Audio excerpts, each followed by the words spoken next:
Supreme ಕೋರ್ಟ್ನಲ್ಲಿ ನಟ ದರ್ಶನ್ಗೆ ಜಾಮೀನು ಸಿಗಲಿಲ್ಲ. 1 ವರ್ಷ ಕಾಯಬೇಕು ಅಂತ ಹೇಳ್ತು ಸುಪ್ರೀಂ ಕೋರ್ಟ್. ಹಾಗಾಗಿ 2027ರ ಮೇ ತಿಂಗಳವರೆಗೂ ದರ್ಶನ್ ಜಾಮೀನಿಗೆ ಅರ್ಜಿ ಸಲ್ಲಿಸೋ ಹಾಗಿಲ್ಲ. ಇದೆಲ್ಲದರ ಮಧ್ಯೆ ಕಾರಾಗೃಹ ಎಸ್ಪಿ ಅಂಶುಕುಮಾರ್ಗೆ ದರ್ಶನ್ ಒಂದು ಮನವಿ ಪತ್ರವನ್ನ ಸಲ್ಲಿಸಿದ್ದಾರೆ. ನನ್ನ ಹೆಂಡತಿ ಹಾಗೆ ಮಗನ ಒಳ ಸಂದರ್ಶನಕ್ಕೆ ಅವಕಾಶವನ್ನ ಕೊಡಿ ಅಂತ ಹೇಳಿ ರಿಕ್ವೆಸ್ಟ್ ಮಾಡಿಕೊಂಡಿದ್ದಾರೆ. ಕೊಠಡಿಯ ಒಳಗೆ ಭೇಟಿಗೆ ಅವಕಾಶವನ್ನ ಕೊಡಬೇಕು ಅಂತ ಹೇಳಿ ಮನವಿಯನ್ನ ಮಾಡಿಕೊಂಡಿದ್ದಾರೆ. ಮೇ 15ಕ್ಕೆ ಜಾಮೀನು ಅರ್ಜಿ ವಜಾ ಆದ ಬೆನ್ನಲ್ಲೇ ಈಗ ಎಸ್ಪಿಗೆ ಪತ್ರವನ್ನ ಬರೆದಿರುವುದು ದರ್ಶನ್ ಅವರು. ಇತ್ತ ಪತ್ನಿ ವಿಜಯಲಕ್ಷ್ಮಿಯಿಂದಾನೂ ಕೂಡ ದರ್ಶನ್ ಅವರ ಭೇಟಿಗೆ ಪ್ರಯತ್ನ ನಡೀತಾನೆ ಇದೆ. ಮೇ 16ಕ್ಕೆ ಡಿಜಿಪಿ ಅಲೋಕ್ ಕುಮಾರ್ ಅವರನ್ನ ಭೇಟಿಯಾಗಿದ್ರು. ಕಾರಾಗೃಹ ಡಿಜಿಪಿ ಆಗಿರುವಂತಹ ಅಲೋಕ್ ಕುಮಾರ್ ಅವರನ್ನ ಭೇಟಿಯಾಗಿ ದರ್ಶನ್ ಅವರ ಭೇಟಿಗೆ ಅವಕಾಶ ಕೊಡಬೇಕು ಅಂತ ಹೇಳಿ ಮನವಿಯನ್ನ ಮಾಡಿಕೊಂಡಿದ್ರು. ಕೊಠಡಿಯ ಒಳಗೆ ಪ್ರತ್ಯೇಕ ಭೇಟಿ ಮಾಡೋದಕ್ಕೆ ಅವಕಾಶ ನೀಡಬೇಕು ಅಂತ ಹೇಳಿ ರಿಕ್ವೆಸ್ಟ್ ಮಾಡಿಕೊಂಡಿದ್ರು. ಈ ಮನವಿ ಬಗ್ಗೆ ಇವತ್ತು ಹಿರಿಯ ಅಧಿಕಾರಿಗಳು ತೀರ್ಮಾನವನ್ನ ಮಾಡಲಿದ್ದಾರೆ ಅನ್ನುವಂತ ಮಾಹಿತಿ.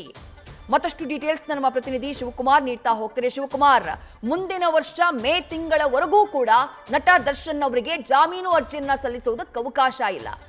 ಸುಪ್ರೀಂ ಕೋರ್ಟ್ ಅದನ್ನ ಬಹಳ ಸ್ಪಷ್ಟವಾಗಿ ಹೇಳ್ತು. ಸುಪ್ರೀಂ ಕೋರ್ಟ್ ನಲ್ಲಿ ರಿಟ್ ಅರ್ಜಿಯಲ್ಲಿ ಉಲ್ಲೇಖ ಮಾಡಿದಂತಹ ವಿಚಾರಗಳಲ್ಲಿ ಭೇಟಿಗೆ ಸರಿಯಾಗಿ ಅವಕಾಶ ಕೊಡ್ತಾ ಇಲ್ಲ, ಆಪ್ತವಾಗಿ ಭೇಟಿಯಾಗುವುದಕ್ಕೆ ಅನುಮತಿಯನ್ನ ನೀಡ್ತಾ ಇಲ್ಲ ಅನ್ನೋದು ಕೂಡ ಒಂದಾಗಿತ್ತು. ಈಗ ಸುಪ್ರೀಂ ಕೋರ್ಟ್ ಆದೇಶ ಬರ್ತಾ ಇದ್ದ ಹಾಗೆ ಎಸ್ಪಿ ಪತ್ರವನ್ನ ಬರೆದಿದ್ದಾರೆ. ಬಟ್ ಏನ್ ತೀರ್ಮಾನ ಆಗಬಹುದು, ಅವಕಾಶ ಇದೆಯಾ ಅಂತ ಹೇಳಿ, ಒಳ ಕೊಠಡಿ ಭೇಟಿಗೆ ಚಾನ್ಸಸ್ ಇದೆಯಾ ಅಂತ ಹೇಳಿ ಶಿವಕುಮಾರ್? ವಿದ್ಯಾಶ್ರೀ, ಸದ್ಯ ಈ ಬಗ್ಗೆ ಕಾರಾಗೃಹ ಇಲಾಖೆ ಆಗಿರುವಂತಹ ಡಿಜಿಪಿ ಅಲೋಕ್ ಕುಮಾರ್ ಅವರು ಈ ಬಗ್ಗೆ ಇನ್ನು ನಿರ್ಧಾರವನ್ನ ಮಾಡಬೇಕಾಗಿದೆ ಅನ್ನೋದ್ರ ಬಗ್ಗೆ ಸ್ಪಷ್ಟತೆಯನ್ನ ಕೊಡ್ತಿರುವಂತದ್ದು. ಅಂದ್ರೆ ಅಧಿಕಾರಿಗಳ ಬಳಿ ಚರ್ಚೆಯನ್ನ ಮಾಡಿ ಮುಂದಿನ ನಿರ್ಧಾರವನ್ನ ಕೈಗೊಳ್ತೀವಿ ಅಂತ ಹೇಳ್ತಿರುವಂತದ್ದು. ಕಳೆದ 15ನೇ ತಾರೀಕು ಸುಪ್ರೀಂ ಕೋರ್ಟ್ ನಿಂದ ಯಾವಾಗ ಸೂಚನೆಗಳು ಬರ್ತವೆ ಅಂದ್ರೆ ಮುಂದಿನ ವರ್ಷ ಮೇ ಒಳಗಡೆ ಆಗಿ ಆದಷ್ಟು ಬೇಗ ಸುಮಾರು ಕನಿಷ್ಠ 60 ಸಾಕ್ಷಿಗಳನ್ನ ವಿಚಾರಣೆಯನ್ನ ಮಾಡಬೇಕು. ಜೊತೆಗೆ ಜೈಲಿನ ಮ್ಯಾನ್ಯುಯಲ್ ಪ್ರಕಾರ ಇತರ ಕೈದಿಗಳಿಗೆ ಕೊಡ್ತಿರುವಂತಹ ಎಲ್ಲಾ ಸೌಲಭ್ಯಗಳನ್ನು ಕೂಡ ನಟ ದರ್ಶನ್ ಅವ್ರಿಗೆ ನೀಡಬೇಕು ಅಂತೇಳಿ ಯಾವಾಗ ಸುಪ್ರೀಂ ಕೋರ್ಟ್ ಹೇಳ್ತು, ಆಗ ದರ್ಶನ್ ಅವ್ರಿಗೆ ಒಂದು ಖಚಿತ ಆಗುತ್ತೆ, ಇನ್ನು 1 ವರ್ಷಗಳ ಕಾಲ ನನಗೆ ಪರಪ್ಪನ ಅಗ್ರಹಾರ ಜೈಲಿಗಟ್ಟಿ, ಜೊತೆಗೆ ಇನ್ನು ಮುಂದಿನ 1 ವರ್ಷಗಳ ಕಾಲ ಯಾವುದೇ ರೀತಿಯಾದಂತಹ ಜಾಮೀನು ಸಿಗೋದಿಲ್ಲ ಅನ್ನೋದು ಖಚಿತ ಆಗ್ತಿದ್ದಂತೆ ಕಳೆದ 16ನೇ ತಾರೀಕು ದರ್ಶನ್ ಪತ್ನಿ ವಿಜಯಲಕ್ಷ್ಮಿ ಅವರು ಕಾರಾಗೃಹ ಇಲಾಖೆಯ ಡಿಜಿಪಿ ಆಗಿರುವಂತಹ ಅಲೋಕ್ ಕುಮಾರ್ ಅವರನ್ನ ಭೇಟಿಯನ್ನ ಆಗಿ ಮನವಿ ಪತ್ರವನ್ನ ಕೊಟ್ಟಿರುವಂತದ್ದು. ನಮ್ಗೆ ಜೈಲಿನ ಒಳಗಡೆ ದರ್ಶನ್ ಅವರನ್ನ ಪ್ರತ್ಯೇಕವಾಗಿ ಭೇಟಿ ಆಗ್ಲಿಕ್ಕೆ ಅವಕಾಶವನ್ನ ಕೊಡಬೇಕು ಅಂತೇಳಿ ವಿಜಯಲಕ್ಷ್ಮಿ ಅವರು ಪತ್ರವನ್ನ ನೇರವಾಗಿ ಭೇಟಿಯಾಗಿ ಮನವಿ ಪತ್ರವನ್ನ ಕೊಟ್ರೆ, ಮತ್ತೊಂದ್ ಕಡೆ ಸದ್ಯ ಬೆಂಗಳೂರಿನ ಪರಪ್ಪನ ಅಗ್ರಹಾರ ಜೈಲಿನಲ್ಲಿರುವಂತಹ ನಟ ದರ್ಶನ್ ಬೆಂಗಳೂರಿನ ಪರಪ್ಪನ ಅಗ್ರಹಾರ ಜೈಲಿನ ಎಸ್ಪಿ ಆಗಿರುವಂತಹ ಅಂಶುಕುಮಾರ್ ಅವ್ರಿಗೂ ಕೂಡ ಮನವಿ ಪತ್ರವನ್ನು ಬರೆದಿರುವಂತದ್ದು.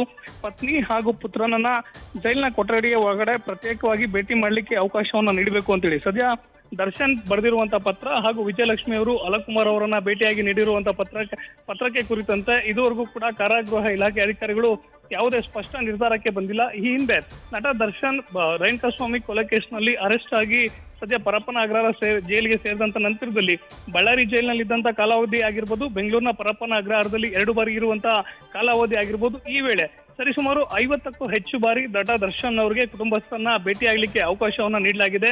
ಅವರ ಸಹೋದರ ಆಗಿರ್ಬೋದು, ತಾಯಿ ಆಗಿರ್ಬೋದು, ಪತ್ನಿ ಹಾಗೂ ಪುತ್ರ ಸೇರಿದಂತೆ ಒಟ್ಟಾರೆಯಾಗಿ ದರ್ಶನ್ ಅವರ ಕುಟುಂಬಸ್ಥರಿಗೆ 50ಕ್ಕೂ ಹೆಚ್ಚು ಬಾರಿ ಭೇಟಿಗೆ ಅವಕಾಶವನ್ನ ನೀಡಿದೀವಿ ಅಂತೇಳಿ ಸುಪ್ರೀಂ ಕೋರ್ಟ್ಗೆ ನೀಡುವಂತ ವರದಿಯಲ್ಲೂ ಕೂಡ ಜೈಲಿನ ಅಧಿಕಾರಿಗಳು ಉಲ್ಲೇಖವನ್ನ ಮಾಡಿದ್ರು. ಆದ್ರೆ ಇದುವರೆಗೂ ದರ್ಶನ್ ಅವರಿಗೆ ಕುಟುಂಬಸ್ಥರ ಭೇಟಿಗೆ ಅವಕಾಶ ನೀಡಿರುವಂತದ್ದು ಎಲ್ಲಾ ಸಜಾಬಂದಿಗಳೇನಿರ್ತಾರೆ, ವಿಚಾರಣಾಧೀನ ಕೈದಿಗಳೇನಿರ್ತಾರೆ, ಅವ್ರಿಗೆ ಯಾವಾಗ ಸಂದರ್ಶಕರ ಸಮಯಾವಧಿ ಇರುತ್ತೆ ಅದೇ ಸಂದರ್ಭದಲ್ಲಿ ನಟ ದರ್ಶನ್ ಅವ್ರಿಗೂ ಸಹ ಕುಟುಂಬಸ್ಥರ ಭೇಟಿಗೆ ಅವಕಾಶವನ್ನು ನೀಡಿರುವಂತದ್ದು. ಆದ್ರೆ ಸದ್ಯಕ್ಕೆ ನಟ ದರ್ಶನ್ ಹಾಗೂ ಪತ್ನಿ ವಿಜಯಲಕ್ಷ್ಮಿ ಅವರು ಪ್ರತ್ಯೇಕ ಕೊಠಡಿಯಲ್ಲಿ ಪ್ರತ್ಯೇಕವಾಗಿ ಮಾತುಕತೆಯನ್ನ ಮಾಡಬೇಕಾಗಿದೆ. ಹಾಗಾಗಿ ಅವರ ಭೇಟಿಗಾಗಿ ಅವಕಾಶವನ್ನು ಕೊಡಬೇಕು ಅಂತೇಳಿ ಮನವಿಯನ್ನ ಮಾಡಿರುವಂತದ್ದು. ಈ ಹಿಂದೆ ನ್ಯಾಯಾಲಯಕ್ಕೆ ನಟ ದರ್ಶನ್ ಹಲವು ಬಾರಿ ಅರ್ಜಿಗಳನ್ನ ಸಲ್ಲಿಸಿದಂತಹ ಸಂದರ್ಭದಲ್ಲಿ ಅವ್ರಿಗೆ ಹಿನ್ನಡೆಯಾದಂತ ಹಿನ್ನೆಲೆಯಲ್ಲಿ, ಜೊತೆಗೆ ಸುಪ್ರೀಂ ಕೋರ್ಟ್ ಕೂಡ ಮೊನ್ನೆ ಖಡಕ್ ಆಗಿ ಆದೇಶ ಕೊಟ್ಟಿರೋದ್ರ ಹಿನ್ನೆಲೆಯಲ್ಲಿ ಸದ್ಯ ಜೈಲಿನ ಅಧಿಕಾರಿಗಳಿಗೆ ಮನವಿಯನ್ನ ಮಾಡಿರುವಂತದ್ದು. ದರ್ಶನ್ ಮಾಡಿರುವಂತಹ ಮನವಿ ಜೊತೆಗೆ ವಿಜಯಲಕ್ಷ್ಮಿ ಅವರು ನೀಡಿರುವಂತಹ ಮನವಿ ಪತ್ರಕ್ಕೆ ಸಂಬಂಧಪಟ್ಟಂತೆ ಇದುವರೆಗೂ ಕೂಡ ಯಾವುದೇ ಸ್ಪಷ್ಟ ನಿರ್ಧಾರಕ್ಕೆ ಜೈಲಾಧಿಕಾರಿಗಳು ಬಂದಿಲ್ಲ. ಮುಂದಿನ ದಿನಗಳಲ್ಲಿ ನಟ ದರ್ಶನ್ ಅವ್ರಿಗೆ ಕುಟುಂಬಸ್ಥರನ್ನ ಪ್ರತ್ಯೇಕವಾಗಿ ಜೈಲಿನ ಕೊಠಡಿ ಒಳಗಡೆ ಭೇಟಿ ಮಾಡ್ಲಿಕ್ಕೆ ಅವಕಾಶ ಸಿಗುತ್ತಾ ಇಲ್ಲ ಅನ್ನೋದನ್ನ ಕಾದ್ ನೋಡ್ಬೇಕಾಗುತ್ತೆ. ವಿದೇಶಿ